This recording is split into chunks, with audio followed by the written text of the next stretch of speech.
एक खत लेकर आया हूं, कोई तो पढ़ते जरा। नहीं समझे? अजी खत। माफ कीजिएगा जनाब, आज के जमाने में खत लिखना और पढ़ना शायद बहुत मुश्किल हो गया है। पर कहते हैं ना, मोहब्बत पैगाम से खत यार की आती है, प्यार की हर बात से रूबरू हो जाती है।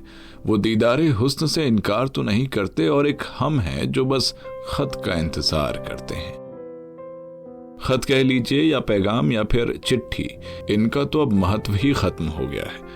पहले जैसे ही पैगाम की बात आती तो लोग झट से कलम कागज लेकर बैठ जाते थे और अपने दिल का हाल उसमें बयां कर देते थे।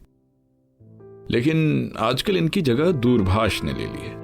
अगर मोबाइल के भाषा में कहूं तो SMS या व्हाट्सएप ने चिट्ठी का रूप ही बदल दिया है।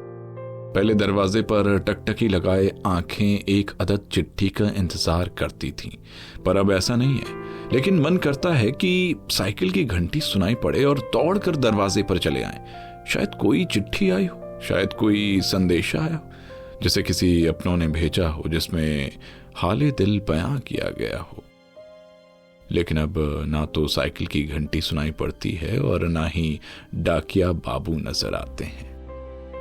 जहां पहले एक कोरा कागज भी दिल का हाल बयां कर देता था, तो वहीं आज एक ब्लैंक SMS पर लड़ाई हो जाती है।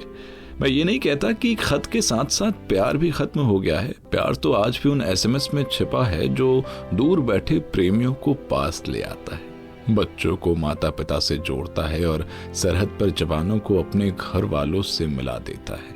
एहसास तो वही है, पर तरीका नया है।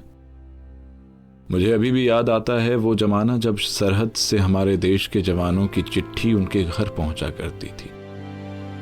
पूरा घर आंसुओं में डूब जाता था। खत में लिखे हर शब्द में जवान का प्यार और घर वालों की यादें सिमट के रह जाती। और फिर जब जवानों के घर से चिट्ठी आती तो वो अपनी थकान के साथ साथ अपने सारी तकलीफें भी भूल जाते थे।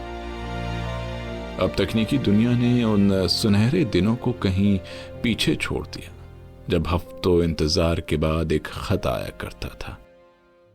दूर देश से आए अपने प्रियजनों की इस खत में इतना कुछ होता था कि पढ़ते पढ़ते कभी आंखें नम हो जाती थी तो कभी सारे जहान की खुशियां एक चिट्ठी में सिमट आती।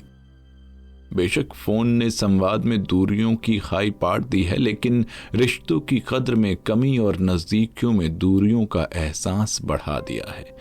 फोन हमें सहूलियत तो देता है, लेकिन प्रेम में जरूरी उत्साह, इंतजार और सपनों से प्रेरित होने वाली उत्सुकता को कहीं ना कहीं छीन लेता है।